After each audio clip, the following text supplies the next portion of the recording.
Brought to you by Techno Camon 30 series.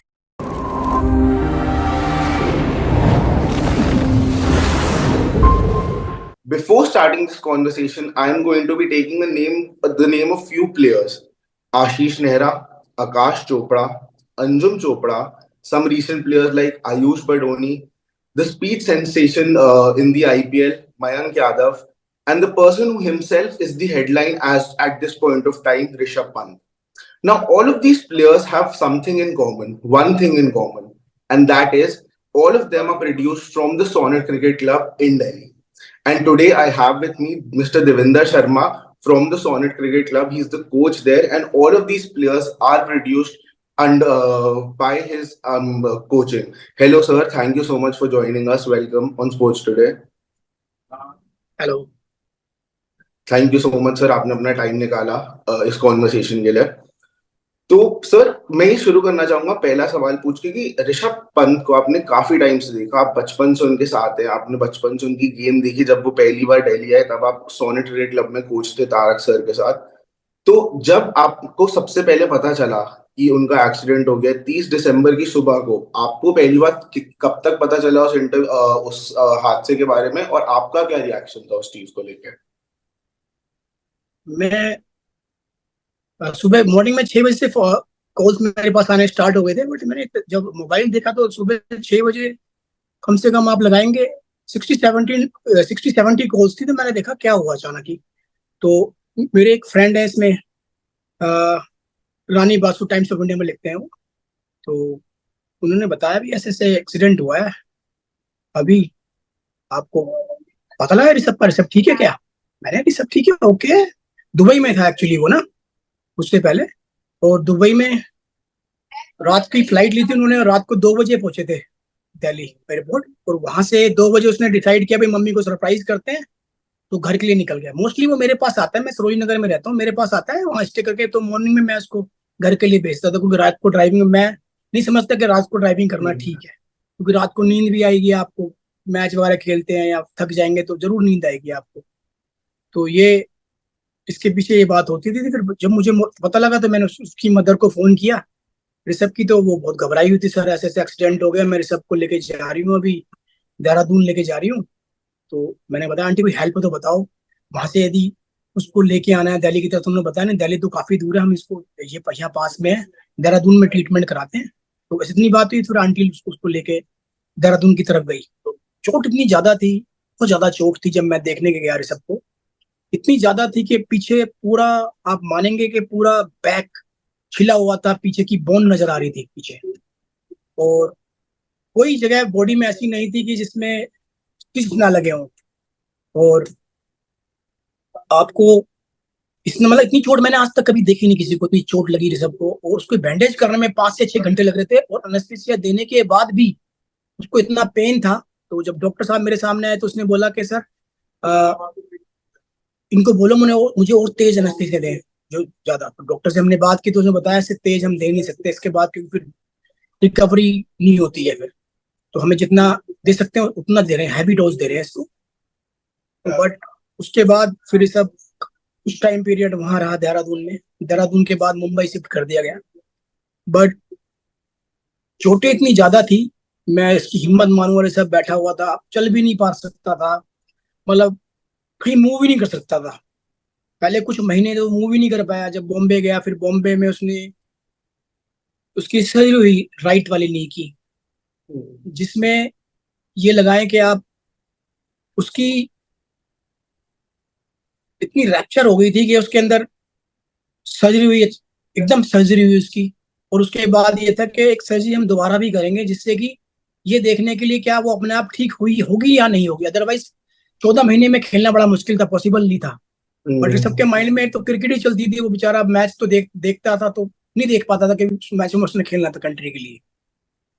तो उसके बाद उसने वहां इतना अच्छा रिहैब किया। उसके बाद दिल्ली आया वो ऋषभ, दिल्ली में मैं मिला उसको। तो ये लगाइए 3-4 महीने बाद तो उसने वॉक करना स्टार्ट किया। इनफैक्ट सर, मेरा दूसरा सवाल यही था आपसे कि जब वो रिकवर होके वापस आए, जब वो इस पूरे टाइम में अभी सिर्फ हॉस्पिटल में ही थे, अभी चल भी नहीं पा रहे थे, धीरे धीरे रिकवरी हुई, तो इस पूरे टाइम में आपकी उनसे क्या बात हो रही थी? और उनका जो माइंडसेट था वो किस तरीके से था? क्या वो मोटिवेटेड थे, या जब होता है ना आप इतने टाइम तक बेड रेस्ट पे हो तो आप थोड़ा मेंटली भी एक सेटबैक आपको लगने लग जाता है? अब शायद वो ऋषभ पंत वैसे तो बहुत एक पॉजिटिव किस्म के इंसान है, हमें देखने को पता चलता है, हमेशा खुश रहते हैं, पूरी टीम का माहौल खुशी में रखते हैं, लेकिन इस टाइम पे उनका क्या माइंडसेट था और आपका इसमें क्या क्या रोल था? आपने कैसे उन्हें मोटिवेट किया था? मेरी जब भी ऋषभ से बात होती थी ना, बड़ी पॉजिटिव वे में बात करते, क्योंकि मुझे पता था वो मेंटली बहुत डाउन चल रहा था, क्योंकि खेल नहीं पा हम्म। रहा था ना। चाहे आप हम्म। कितने ही बड़े प्लेयर, जब भी आप खेलेंगे नहीं ना, ग्राउंड में नहीं जाएंगे, तो आप अपने आप को मोटिवेट नहीं कर पाएंगे जब तक खेलेंगे नहीं। एज ए कोच मैंने जितनी बार भी बात हुई सबको यही बताया, नहीं आप जरूर खेलोगे, जबकि जबकि ये सारी मीडिया ये बोल रही थी भी ऋषभ क्या पता दोबारा खेल पाएगा या नहीं खेल पाएगा। बट मैं बड़ा पॉजिटिव पॉजिटिव था कि अभी ऋषभ खेल पाएगा, क्योंकि ऋषभ मेंटली बहुत स्ट्रांग है। बट जब इतनी चोट के बाद बंदा रिहैब करता है, तो मेरी जब भी उससे बात होती है मैं बोलता ऋषभ शाह हम 2 महीने बाद खेलेंगे, बट रिहैब पूरा करेंगे। इसमें क्रेडिट ऋषभ को जाता है, उसने रिहैब बड़ा सीरियसली किया। और जब मैं वो दिल्ली आए, जब रिहैब कर रहे थे ना, उसके बाद थोड़ा सा जब चलने लगे, दिल्ली आए तो मैं उनसे मिला। तो आप मानेंगे नहीं, मैं उनके पास 3 घंटे बैठा रहा, तो 3 घंटे वो एक्सरसाइज ही करते रहे। और उनके साथ पूरी टीम आई हुई थी एनसीए की, वो एक्सरसाइज ही करता रहा कि सर मुझे जल्दी ठीक होना है और इंडिया के लिए खेलना है। तो आप मानेंगे कि उसको इतनी ज्यादा थी कि भाई इंडिया के लिए मैं नहीं खेल पा रहा, तो एक अंदर ये था कि दिल में यार मेरे से मिस हो रहा है, तो मुझे तो इंडिया खेलना है, तो जल्दी जल्दी मुझे ठीक होना है। और जब भी मेरे से उससे बात हुई एज ए मोटिवेशन, मैंने उसे बोला बेटा आप जरूर खेलोगे, जल्दी इंडिया के लिए वापस आओगे आप। हम्म।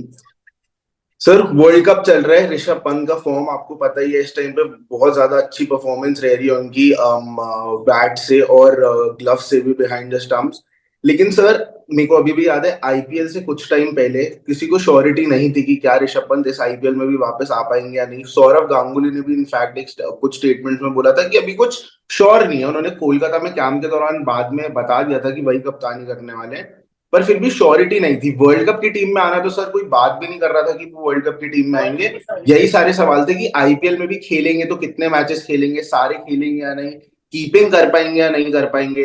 तो और सर, जस्ट कट टू, पूरा आईपीएल हुआ, सब कुछ हुआ, अब वो इंडिया के फर्स्ट चॉइस विकेट कीपर बन गए वर्ल्ड कप में। तो क्या आपने ऐसा सोचा था और ऋषभ ने खुद ऐसा सोचा था कि आईपीएल में फुली फिट होकर कीपिंग भी करेंगे और फिर एकदम इंडिया की टीम में as a wicket keeper, first choice wicket keeper world cup में भी जा रहे होंगे और ऐसी परफॉर्मेंस करेंगे? आईपीएल से पहले ऋषभ मेरे घर आया था मिलने के लिए, बिफोर आईपीएल। तो उसके जब वो मिला तो मैंने उसके नी वगैरह देखी, तो उसने मुझे दिखाया, तो मेरे ये जो आप बातें कह रहे हैं बिल्कुल ठीक कह रहे हैं जो आप ना, कि क्या आप आईपीएल भी खेल पाएगा। ये क्वेश्चन था पूरे इंडिया के लिए, लोगों के लिए जो उसको लाइक हम्म। करते हैं, सेलेक्टर्स के लिए भी, क्या खेल पाएगा, क्या वो चल भी पाएगा, क्या वो दौड़ भी पाएगा।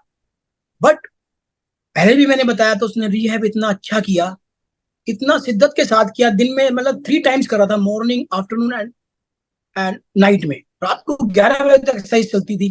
कुछ एक्सरसाइज ऐसी थी जो कि स्विमिंग पूल में करनी होती थी। हम्म। तो दिल्ली में कर रहा था, बट दिल्ली में करने के बाद जब वो वहां गया, एनसी में तो सारी फैसिलिटीज थी, बट दिल्ली में इतनी फैसिलिटीज नहीं थी। बट जो हम्म। आपने बोला कि सब लोगों के मन में ये क्वेश्चन था क्या वो खेल पाएगा आईपीएल भी, बट मैं बड़ा कॉन्फिडेंट था ऋषभ के लिए। ऋषभ ने रिहैब बहुत अच्छा किया। और आईपीएल से पहले जो मैंने अभी आपको बताया, मेरे घर आया, काफी बात हुई, तो मैंने उसको ये सेम क्वेश्चन जो आपने मेरे से पूछा, मैंने उससे पूछा ऋषभ से भी, ऋषभ क्या आप कीपिंग कर पाओगे, क्योंकि दादा ने बोला था कि शायद ऋषभ एज ए बैट्समैन खेलेगा और टीम को लीड करेगा।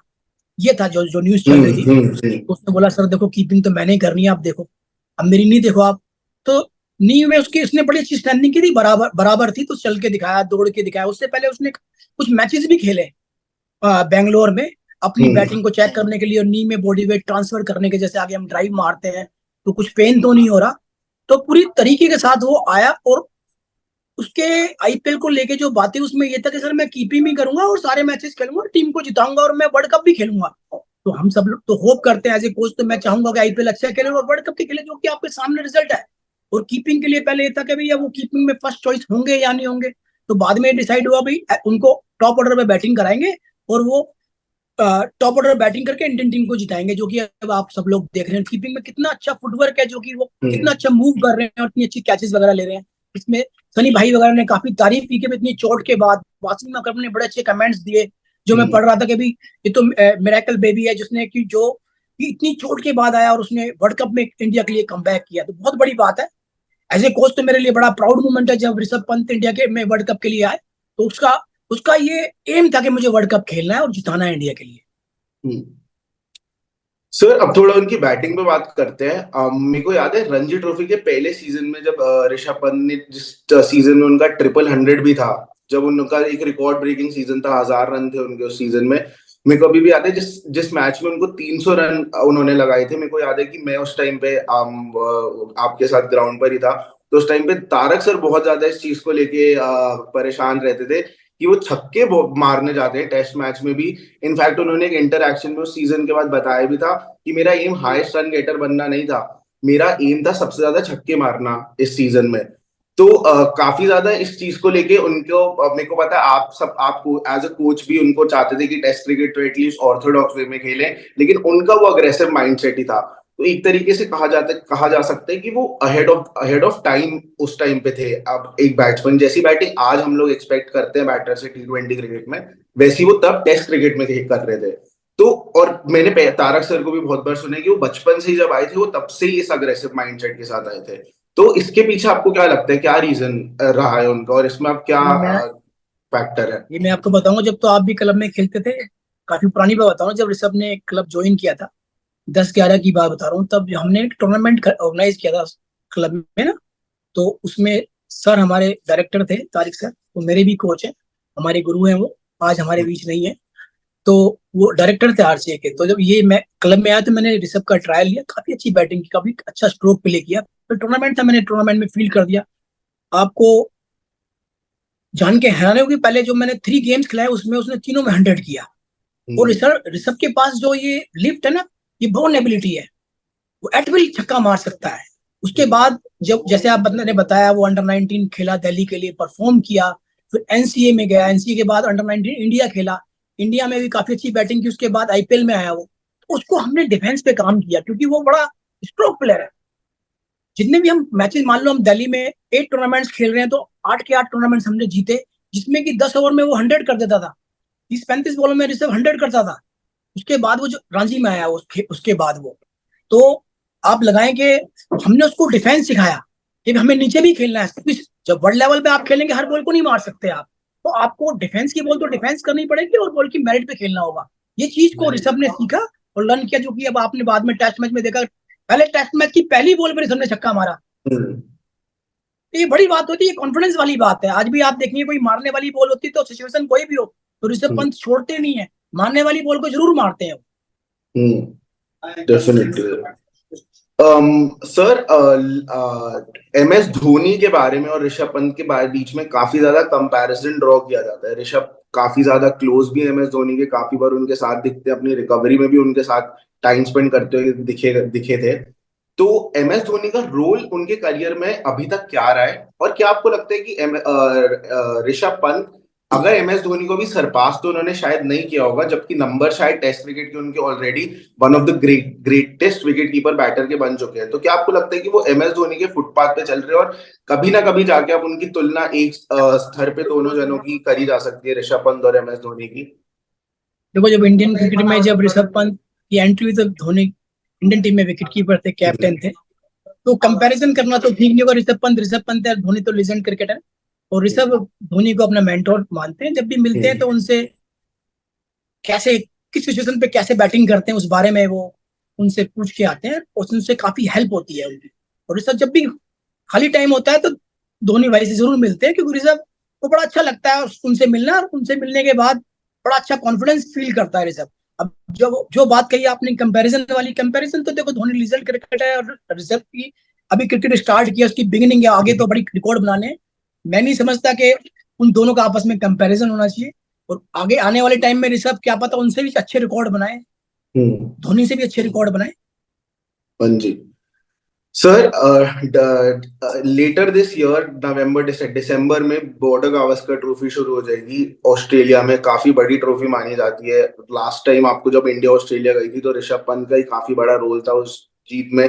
वहीं से एक तरीके से बड़ी तरीके से इमर्ज होकर आए थे ऋषभ पंत। सीधा सवाल मेरा आपसे ये है कि क्या ऋषभ पंत टेस्ट क्रिकेट के लिए रेडी है आप, फिटनेस बिल्कुल टर्म? रेडी हैं, बिल्कुल बिल्कुल रेडी हैं वो। आपने देखा लास्ट टाइम भी जब ऋषभ गए थे तो सीरीज जिता के लाए थे ऑस्ट्रेलिया में, जो कि बहुत बड़ी विन थी ऑस्ट्रेलिया की के अंदर, जो कि पहले कभी इंडियन टीम जीती नहीं है। उससे पहले भी जो प्रैक्टिस मैच हुए थे, उसके प्रैक्टिस मैचों में मेरी बात होती थी ऋषभ से भी, क्या प्रैक्टिस मैचों में उन्होंने काफी रन बनाए, जिसके बाद टेस्ट मैच खेलने को मिला उनको।